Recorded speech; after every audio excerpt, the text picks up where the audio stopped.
back to the swamp, which is back over here. But other than that, there's not much.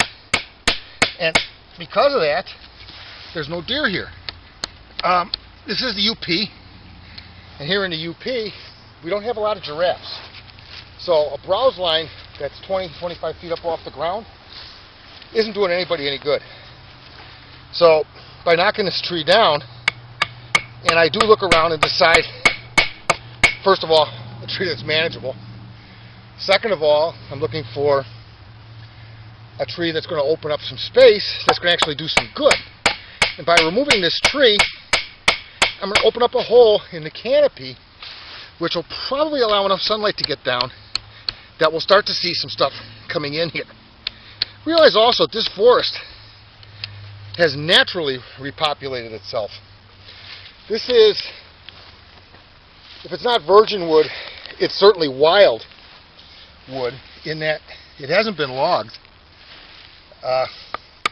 So this stuff is stuff that just grew up as time went on. I'm simply removing some of it, and I guarantee you Mother Nature is going to replace them with something some point. There are more trees in this county by far than there are people. So I'm doing a good thing from a forestry perspective. Maybe not from a tree hugger perspective, but sorry, but there's nothing wrong with taking down an occasional tree. So as you can see, we're working our way around it. I don't know if you can see the line that's actually forming. I'm going to try to work some on the other side there. I know I've been avoiding it. But this will come down pretty soon. Okay, as you can see, the knife's taking it quite well. Good solid hits on the back of the spine, which on the back of the blade, back on the tang, which is transmitting that energy straight into the tree. Okay, this sideways motion back and forth is only using the blade's strength as well. So the likelihood of a good knife failing from this is pretty slim. The likelihood of a cheap knife failing, I don't know. I would never try this with a cheap knife. Alright, so driven in, a couple twists, and give it a pull. As you can see, we're going in pretty deep in this knife. There's not a ton of blade here, but there's certainly enough blade to get to where I need to do to take this tree down. And this is a pretty good sized tree. Now, neck knives aren't usually the choice for the one knife with which to go into the woods. They're like a backup. This knife I can also see working very well as an EDC in a belt sheath.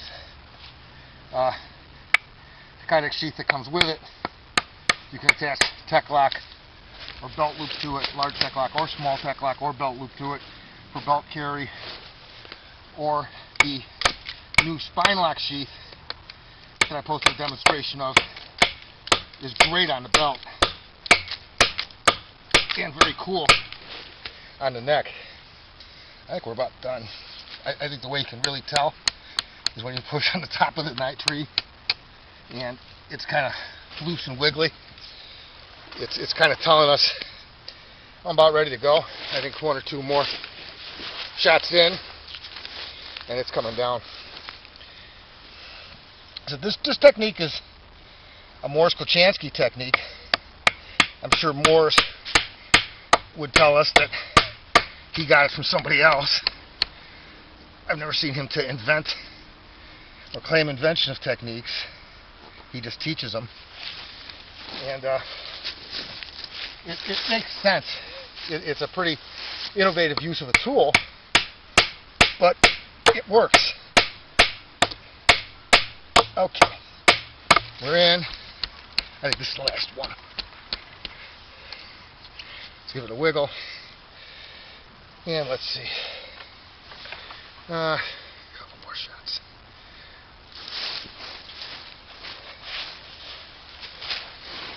Let's try another one right in here.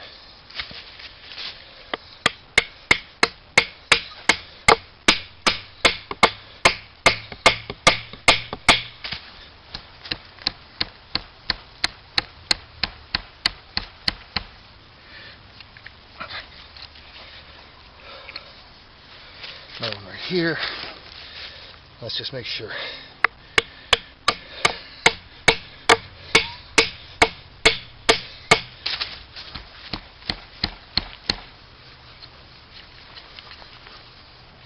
And let's go with one more right here. And it's coming down.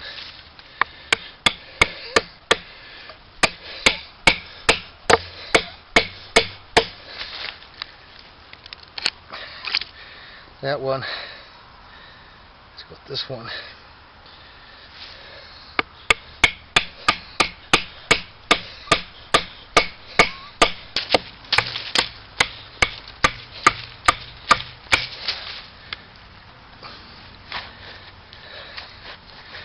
Alright, put this back in the sheath.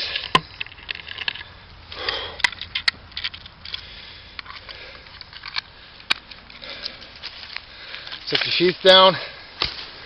Let's get up and give this thing a shove and let's see if it's ready to go.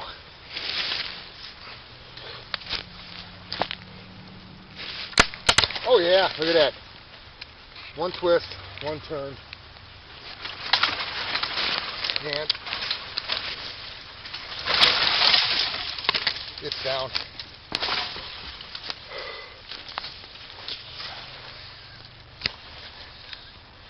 That is a good sized tree to take down with a very good small knife. This is New Bark River Necker. It's available in several different colors. Handle slabs are optional. The spine lock sheath is an option. Very good knife, very good quality tool, very capable, and oh by the way, not a bad technique either.